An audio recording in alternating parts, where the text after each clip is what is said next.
Leon Park had ordered executions with less emotion than he felt staring at the scene before him.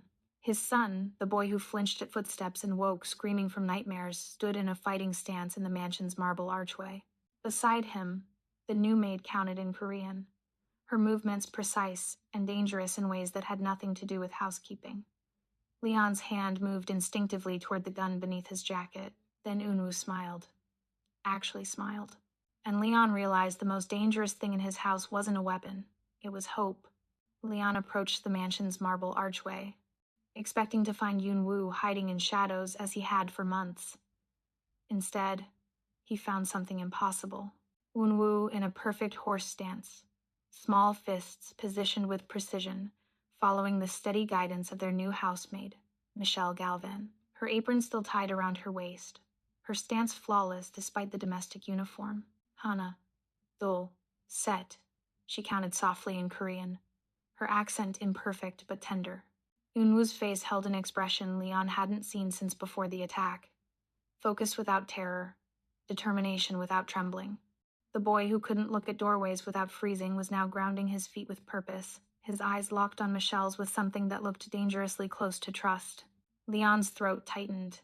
His empire was built on control, on fear, on calculated precision. But watching his broken son find strength in the hands of a woman he'd hired to clean marble floors, he felt completely powerless. And for the first time since burying his wife, that didn't fill him with rage. It gave him hope. Michelle Galvan smoothed down her black housekeeping uniform one final time before passing through the towering iron gates of the Park estate. The mansion rose before her like a monument to wealth and isolation, all polished marble and floor-to-ceiling windows that seemed designed to keep the world at arm's length. She'd worked in plenty of upscale homes across Atlanta, but nothing quite like this fortress of stone and glass perched in the hills overlooking Los Angeles. The job posting had been straightforward. Housekeeper needed for private estate.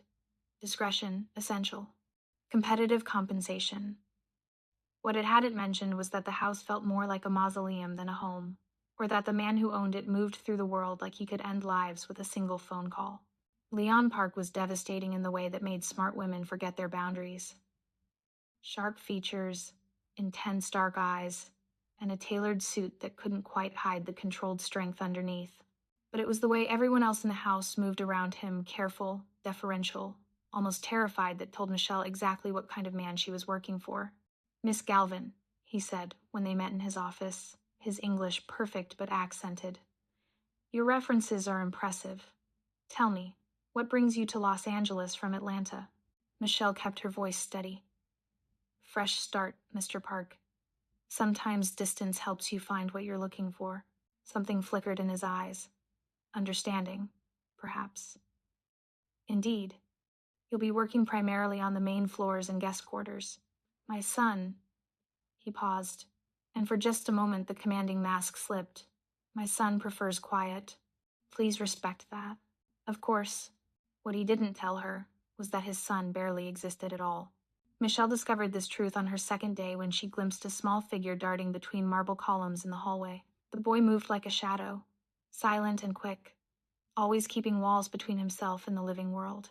She caught sight of him properly on her third morning, a beautiful child with his father's dark eyes and delicate features, wearing pajamas at noon and clutching a stuffed tiger like a lifeline. He watched her from behind a pillar as she organized linens in the main sitting room.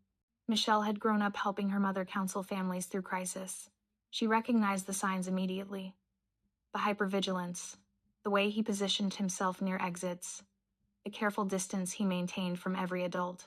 So instead of approaching him or forcing conversation, she simply continued her work. But as she moved, she let her body fall into the rhythms she'd learned years ago at her neighborhood taekwondo studio. Centered breathing, grounded stances, controlled movements that spoke of inner strength and safety.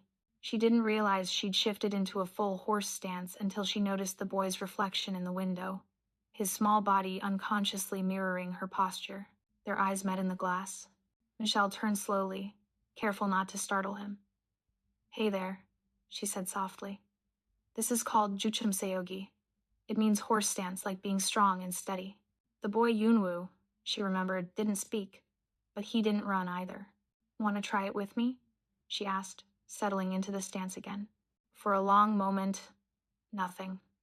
Then, so quietly she almost missed it, Unwu stepped out from behind the column and spread his feet apart, his tiny hands curling into uncertain fists. Michelle's heart nearly broke at the sight of this small warrior trying so desperately to be brave. "Beautiful," she whispered. "Now breathe with me. In through your nose, out through your mouth." They stood there together in the golden California light, breathing in unison, and Michelle felt something shift in the too quiet house. Unwu's shoulders relaxed incrementally. His stance grew steadier. When footsteps echoed from the east wing, he vanished like smoke. But the next morning, he was waiting for her in the courtyard. Michelle found him sitting cross-legged on the warm stone tiles, his stuffed tiger beside him, looking up at her with expectant eyes. Without a word, she set down her cleaning supplies and joined him on the ground. "Ready for lesson 2?" she asked. This time, his nod was definite. She started with breathing exercises, then basic stances, keeping everything slow and gentle. Yunwu absorbed every movement, like he was memorizing a map back to himself. His natural grace showed through even in his uncertainty.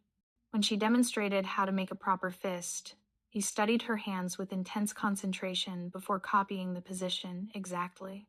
"My grandmother taught me taekwondo when I was about your age," Michelle told him as they practiced. "She said it wasn't about fighting. It was about finding your center when everything feels shaky." Unwu's eyes widened slightly, the most expression she'd seen from him yet. "She sounds wise," came a deep voice from the doorway. Michelle's head snapped up to find Leon Park watching them, his expression unreadable. Unwu immediately shrank back, but he didn't run. That alone seemed to shake something loose in Leon's carefully controlled facade. "Mr. Park," Michelle began, scrambling to her feet. "I should have asked permission." "No." His voice was quiet but firm. "Don't apologize." He looked at his son, something raw and vulnerable flickering across his features. I haven't seen him this present in months. The weight of that admission hung in the air between them. Michelle glanced down at Yunwu, who was watching his father with careful, measuring eyes. "Trauma affects everyone differently," she said carefully. "Sometimes movement helps process what words can't." Leon stepped closer, his gaze never leaving his son. "You know about trauma?" "I know about healing," Michelle replied. "And I know that healing happens on its own timeline." Something passed between them, an understanding that went deeper than words, that spoke of shared scars and hard-won survival. Leon crouched down beside Yunwu, his movements deliberately slow and non-threatening. "What do you think, Yunwu?" he asked in Korean, then switched to English. "Would you like Miss Michelle to teach you more?" The boy looked between them, then gave the smallest nod. Leon's exhale was shaky with relief. "Then she will." As he stood to leave, he paused beside Michelle. "Thank you," he said quietly, "for seeing him." After he was gone, Unwu tugged on Michelle's apron and pointed to the courtyard tiles. "Again?" she asked. His smile was tiny, but real. Over the next 2 weeks, Michelle's mornings developed a rhythm that had nothing to do with housekeeping and everything to do with healing. Yunwu would appear in the courtyard at exactly 9 o'clock, sometimes still in pajamas, always carrying his tiger, ready for their training sessions. She taught him basic forms, breathing techniques, and simple meditation. But more importantly, she taught him that his body could be strong again, that safety could be rebuilt. That trust, though fragile, was still possible. If you're drawn to stories about healing, about broken people finding their way back to wholeness, you're in the right place. Subscribe and join our community of story lovers. Drop a comment and tell me, have you ever witnessed someone help another person heal? Let's build this family together. Leon watched from his office window as Michelle guided Unwu through another morning session, and the memory he'd been avoiding clawed its way to the surface. 6 months ago, 3 a.m., glass shattering, his wife's scream cut short. He'd killed 4 of them that night.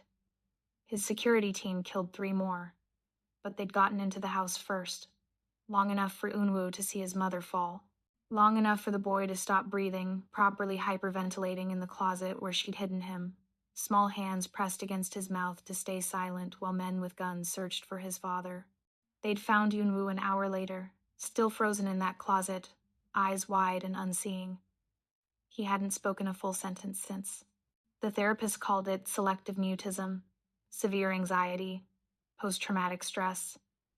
Leon called it the price of the life he'd chosen, the bill his son had to pay, until Michelle. She worked with him differently than the specialists had. No clipboards, no clinical observations, just patient, consistent presence. Every morning at 9, Unwoo appeared in the courtyard. Michelle would already be there, waiting with that same gentle smile. "Let's start with breathing," she'd say, placing one hand on her chest, one on her stomach. "Feel the air fill you up like a balloon. Then let it go, slow and steady." Unwoo would mirror her, his small chest rising and falling in rhythm with hers. She taught him grounding exercises, naming 5 things he could see, 4 things he could touch. Simple forms that made his body feel solid again, instead of like something that could shatter. Leon watched from different vantage points each day. The hallway, the second-floor balcony, the kitchen doorway. Each time, he saw something new. Unwoo's shoulders relaxing, his stance growing more confident, the fear in his eyes dimming, degree by degree. It was breaking Leon open in ways that terrified him more than any rival syndicate ever had. One afternoon, he found Michelle sitting alone in the courtyard after Unwoo had gone inside for lunch. She was staring at her hands, her expression distant. "You're good with him," Leon said, stepping into the sunlight. Michelle looked up, startled. "I had practice. I used to work crisis response in Atlanta. Families and emergency situations. Mostly. Used to." Her jaw tightened. "Things changed. I needed to leave." Leon recognized the look in her eyes, the same one he saw in his own mirror. Someone running from something that still had teeth. "Whatever you're running from," he said carefully, "you're safe here." Michelle's laugh was bitter. "Safe? In a Mafia boss's mansion? Safer than you think." He meant it. Despite everything he was, every sin he'd committed, he'd protect her. For Unwoo's sake. For reasons he wasn't ready to examine yet. She held his gaze for a long moment, then nodded. 3 weeks into their new routine, Leon was passing the courtyard when he heard it. A voice. Small, uncertain, but undeniably real. "Michelle? Again?" Leon's hand shot out, gripping the doorframe for support. His heart hammered against his ribs. Unwoo had spoken. Not a whisper, not a fragmented word, a full sentence. A request, a connection. Michelle's face lit up with a smile that could have powered the whole mansion. "Of course, sweetheart. Always again." Leon stood frozen in the shadows, watching his son trust someone enough to use his voice again, and felt something fundamental shift in the architecture of his carefully controlled world. He was losing his grip on the distance he'd maintained, on the walls he'd built, and he wasn't sure he wanted to stop the fall. Leon found Michelle in the library that evening, reading a book on childhood trauma recovery. She looked up as he entered, weariness flickering across her features. "Tell me how it works," he said, settling into the chair across from her. "What you're doing with him." Michelle closed the book slowly. Trauma lives in the body, not just the mind. When something terrible happens, your nervous system gets stuck in survival mode. Fight, flight, freeze. Unwoo's been frozen for 6 months. And the martial arts? It gives him back agency, control. Every stance, every movement, every breath, it's proof that his body belongs to him again. That he can be strong without being in danger. She leaned forward. "It's not about fighting, Mr. Park. It's about remembering how to feel safe in your own skin." Leon absorbed this, thinking of all the ways he'd tried to fix his son with money and specialists, never understanding that healing required something simpler, something he couldn't buy. "Thank you," he said quietly, for giving him that. Their eyes held for a beat too long. Unwoo's transformation accelerated. He smiled now, rare, fleeting, but real. He stayed in rooms when people entered instead of vanishing. He ate meals without prompting, and he asked for Michelle constantly. "Where's Michelle?" became his most frequent question. He'd wait by the courtyard every morning, his face lighting up when she arrived. Leon told himself it was good. His son was healing. That's what mattered. But watching them together, Michelle's hand gentle on Unwu's shoulder, her laugh warm and genuine, stirred something in Leon he'd thought died with his wife. Want, need, the dangerous desire for something he had no right to claim. The warning came during a meeting with his lieutenants. The Yamamoto Syndicate is asking questions, Jung-ho said carefully. About the woman. They're calling her your weakness. Leon's blood went cold. Explain. Word spreading that you've changed since she arrived, that you're distracted. They think Jung-ho hesitated. They think you care about her. She's the housekeeper. With respect, sir, you watch her like she's more than that. Leon dismissed them with a wave, but the damage was done. He'd been careless, visible, and in his world, visibility meant vulnerability. He began avoiding Michelle, delegating household matters to staff, staying late at the office. But Unwoo noticed immediately. Where's Appa? He asked Michelle one evening, his voice small and worried. Why doesn't he watch anymore? The question cut through Leon's resolve when Michelle relayed it later, finding him in his study. He misses you, she said simply. It's safer if I keep distance. Safer for who? Her eyes flashed. He's healing, Leon. Don't break him again because you're afraid. She'd used his first name. When had that happened? Leon stood, moving closer without thinking. You don't understand what you're asking. Then help me understand. She didn't back away. They were inches apart now. Leon could see the pulse at her throat, the way her breath had quickened. His hand lifted, almost touching her face.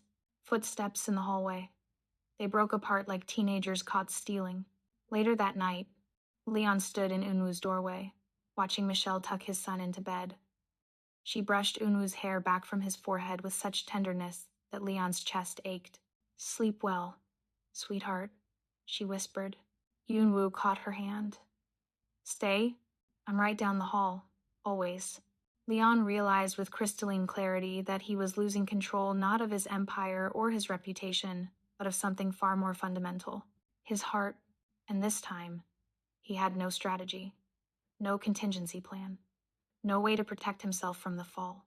The warning arrived in traditional fashion, a black envelope delivered to Leon's office with a single photograph inside. Michelle, walking through a farmer's market in downtown Los Angeles, unaware of the camera tracking her movements. On the back, written in precise Korean, beautiful things break so easily. Leon's hand crushed the photograph.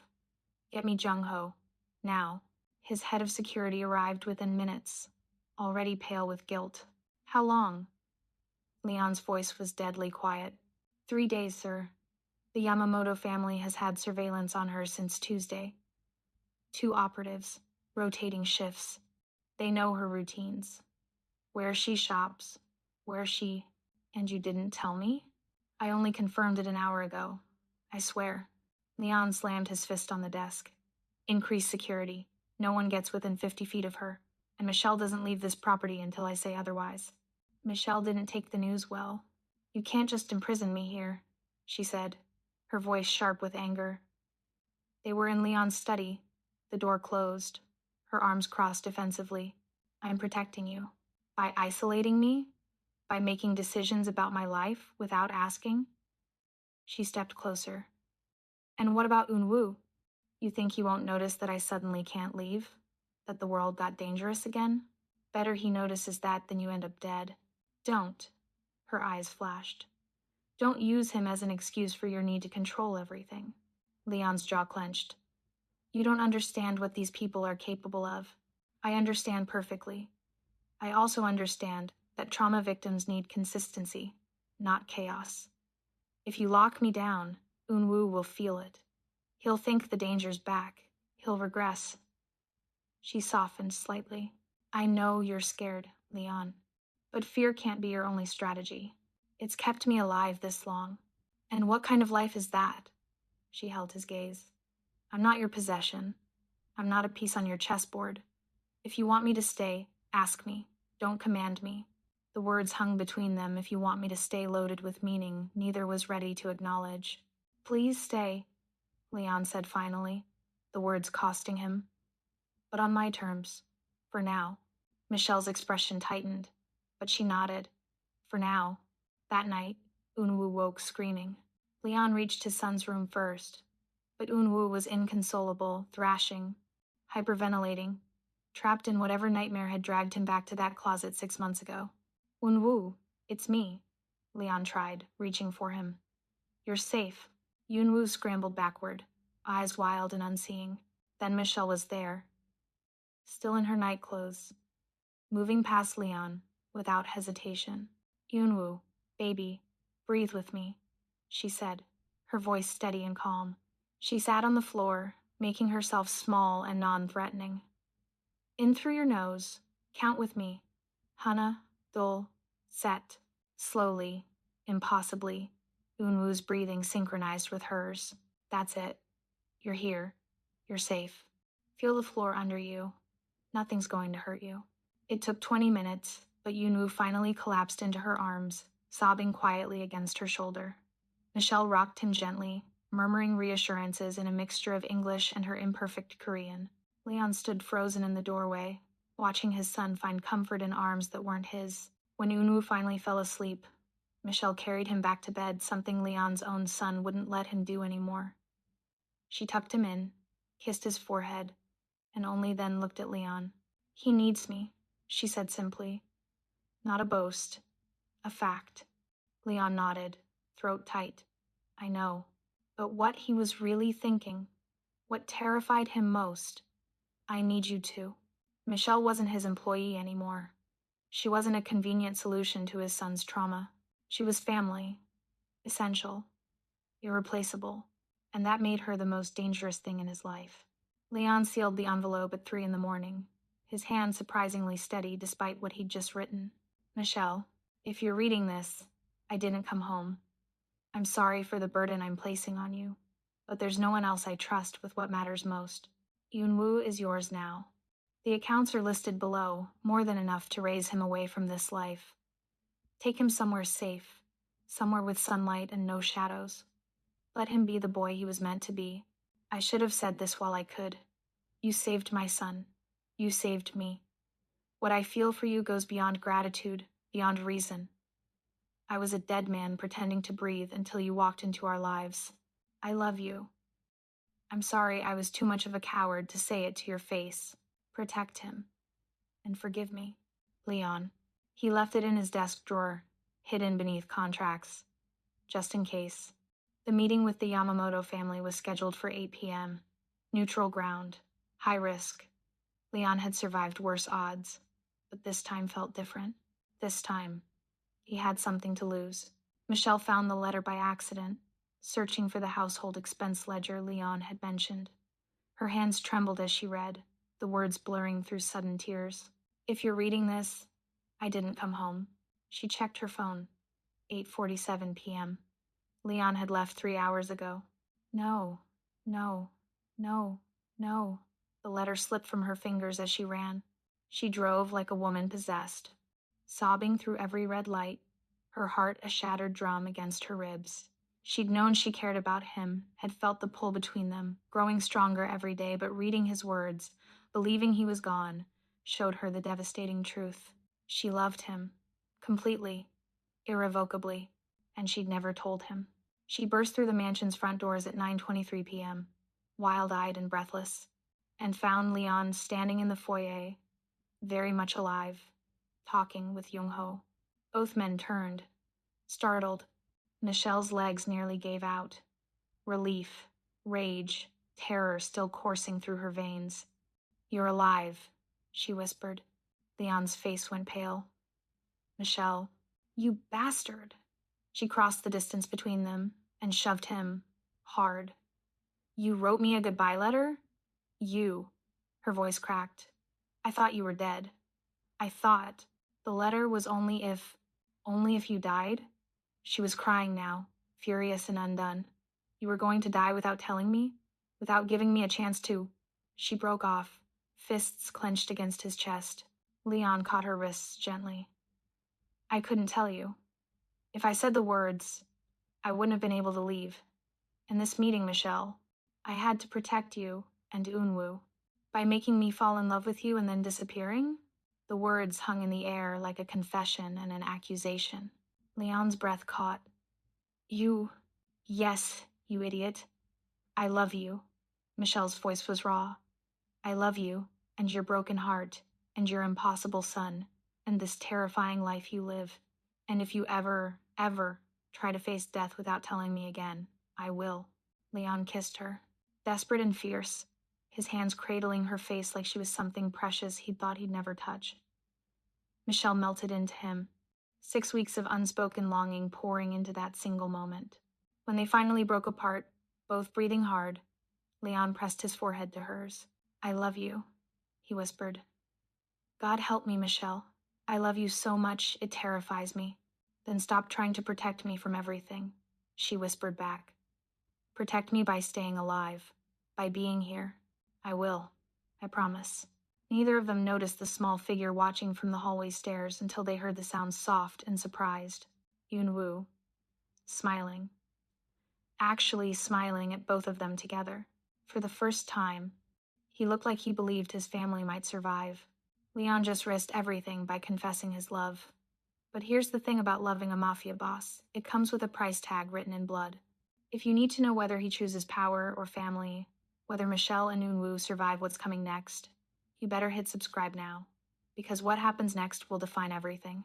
The second photograph arrived during breakfast.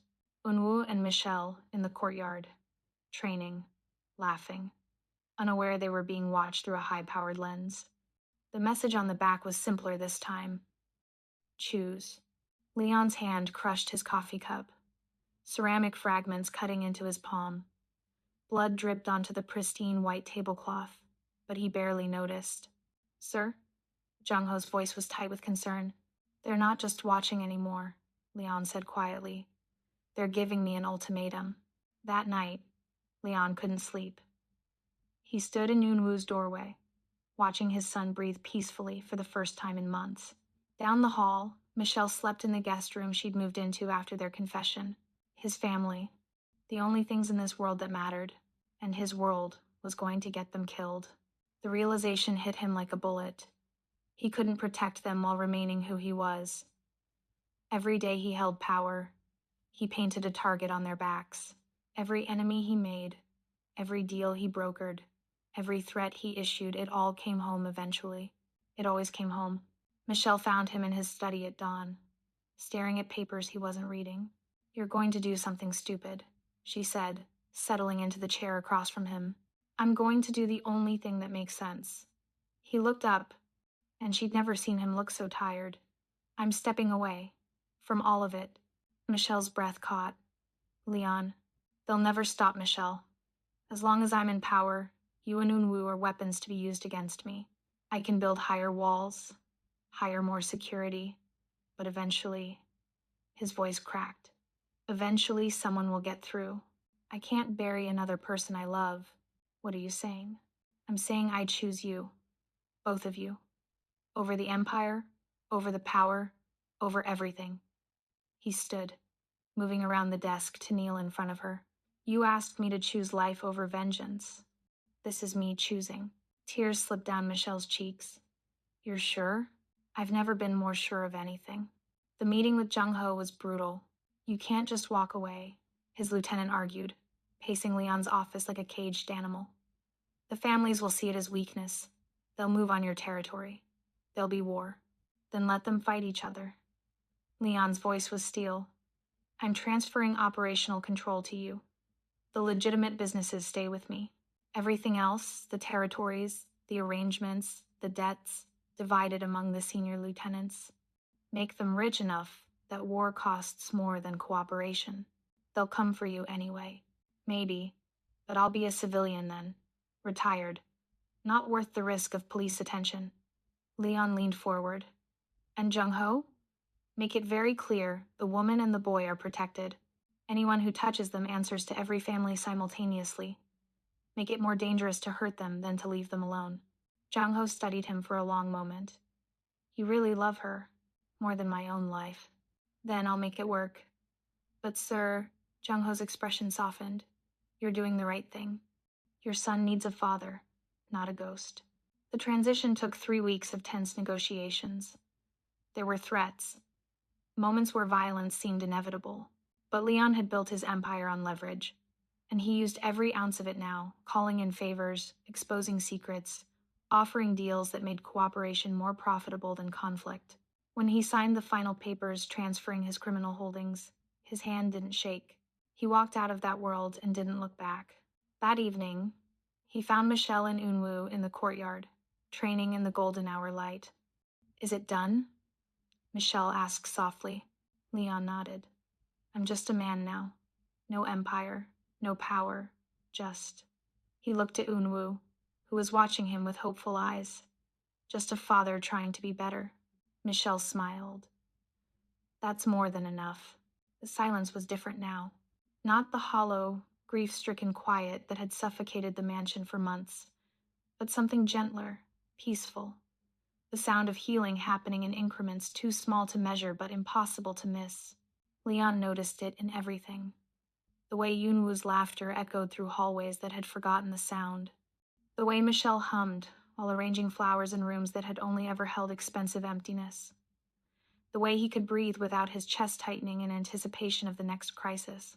For the first time in years, his home felt like it belonged to the living.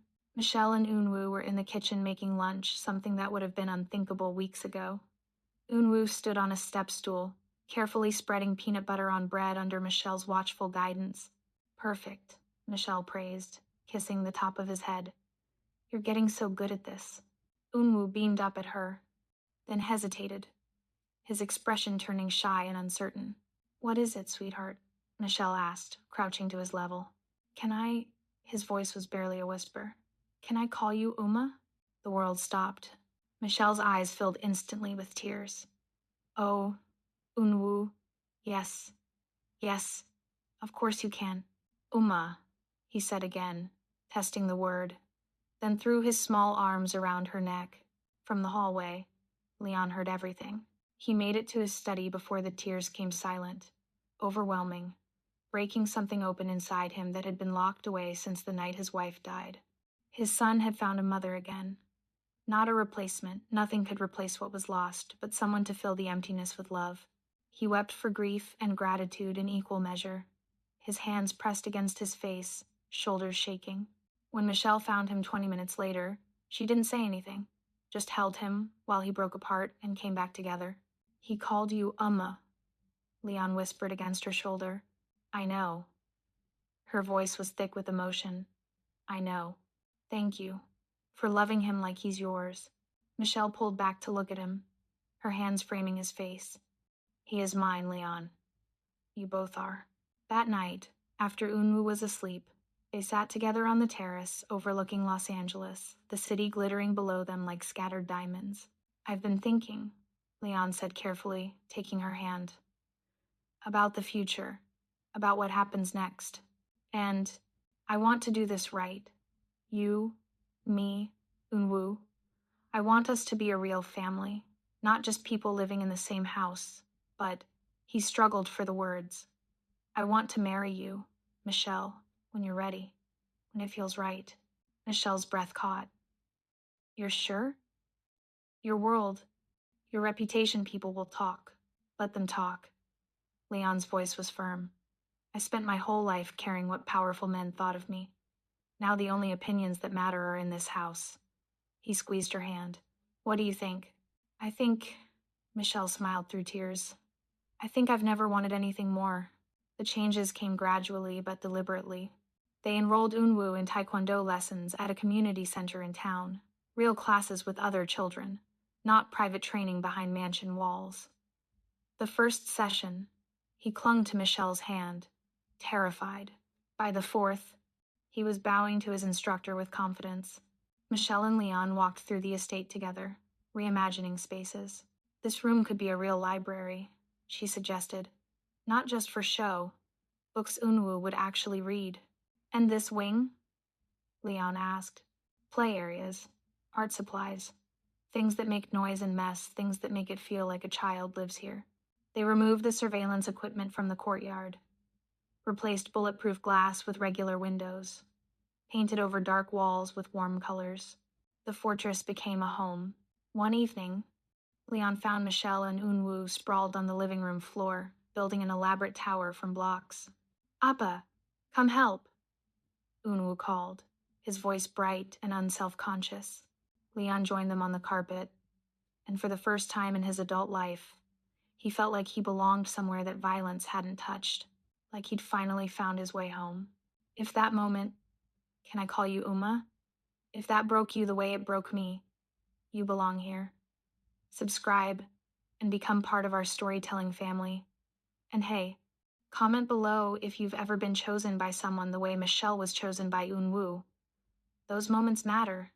Your stories matter. Let's share them. The community center gymnasium smelled like rubber mats and nervous energy. Parents filled the folding chairs, phones ready to capture their children's moments of glory. Leon sat in the third row beside Michelle, his hand finding hers automatically.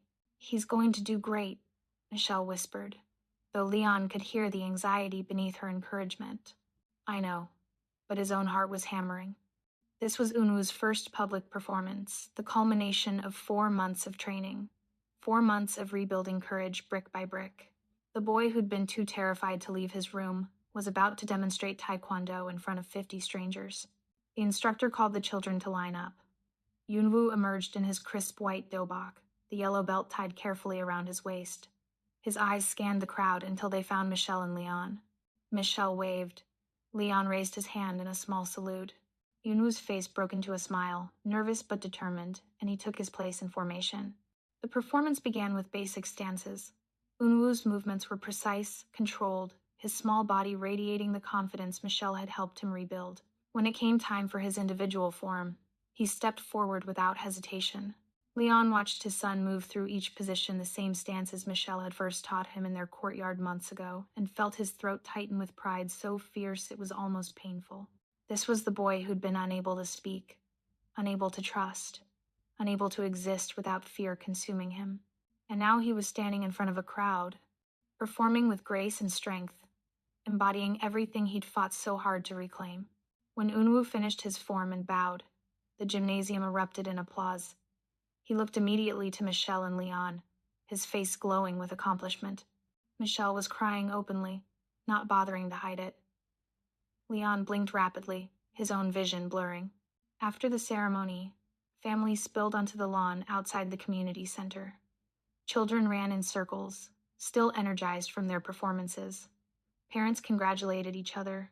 Sunlight poured down like a blessing. Unwoo ran straight to Michelle, who swept him into her arms. You were incredible, she said, spinning him once before setting him down. I'm so proud of you. Did you see, Uma? I didn't mess up once. Not once, Leon agreed, ruffling his son's hair. You were perfect. Unwoo beamed, then ran off to join his classmates, who were showing each other their medals. Leon watched him go, this child who'd survived the impossible and found his way back to joy and knew he couldn't wait another moment. He turned to Michelle and dropped to one knee. Her hands flew to her mouth, eyes widening in shock. Leon, Michelle Galvan, he said, his voice steady despite the emotion threatening to overwhelm him. You walked into our lives when we were drowning in darkness. You saw a broken child and a broken man and decided we were worth saving. His eyes shone. You saved my son. You saved me. You made us a family when I didn't think we could ever be whole again. He pulled a small velvet box from his jacket pocket, opening it to reveal a simple, elegant ring. Be my family for real. Marry me. Before Michelle could answer, Inu's voice rang out from behind her. Say yes. Michelle! He was running toward them, his metal bouncing against his chest. Say yes so we can be a real family. He crashed into them both, wrapping his small arms around Michelle's legs. Michelle looked down at Yunwoo, then at Leon, tears streaming freely down her face. Yes, she whispered, then louder, laughing through her tears. Yes, 1,000 times yes. Leon stood, sliding the ring onto her finger before pulling her into a kiss. Unwoo cheered, jumping up and down, and suddenly other families were applauding strangers, celebrating a moment that felt like the ending of one story and the beginning of another. When they broke apart, Leon rested his forehead against Michelle's. Unwoo squeezed between them. We're a family now. Unwoo said with absolute certainty. We've always been a family, Michelle corrected gently. Now it's just official. And standing there in the sunlight, surrounded by joy, Leon finally understood what it meant to be free. Not from his past, he would always carry those scars, but free to choose love over fear, hope over darkness, life over survival. Their transformation was complete 3 years later. The ceremony was held in the main dojang downtown, where Unwoo had trained every week since that first nervous class. At 12 years old, he'd grown taller, his features sharpening into the young man he'd become. But the biggest change wasn't physical, it was the quiet confidence that radiated from him as he knelt before his master, ready to receive his black belt. Leon sat in the front row beside Michelle, their fingers intertwined. He watched his son bow with perfect form, accepting the belt he'd worked years to earn, and felt a familiar tightness in his chest, pride mixed with wonder that this was his life now. He's come so far, Michelle whispered, her voice thick with emotion. We all have, Leon replied, squeezing her hand. When Unwoo tied the black belt around his waist for the first time, he looked directly at them. Not seeking approval, he was past that now, but sharing the moment with the people who'd helped him get here. Leon's throat tightened. This was the boy who'd been too afraid to speak, who'd hidden in shadows and flinched at every sound. Now he stood tall, unafraid, whole. After the ceremony, they took Unwoo to his favorite restaurant, a small Korean barbecue place that had become their tradition for celebrations. So, black belt, Leon said, raising his water glass and toast. What's next? Teaching? Unwoo grinned. Master Kim said I could help with the kids' classes if I want. I think I'd be good at it. You'd be excellent at it, Michelle said warmly. You're patient and kind. That matters more than technique. Plus, Unwoo added, his grin widening, I'll need the practice for when the baby comes. Leon and Michelle exchanged a glance. What baby? Leon asked carefully. Unwoo rolled his eyes. Come on, Appa. Uma's been eating weird food for weeks, and she fell asleep during dinner last Tuesday. I'm 12, not stupid. Michelle laughed, her hand moving unconsciously to her stomach. We were going to tell you today anyway. She looked at Leon, her eyes shining. Surprise? Leon's breath caught. We're pregnant, Michelle confirmed. About 10 weeks.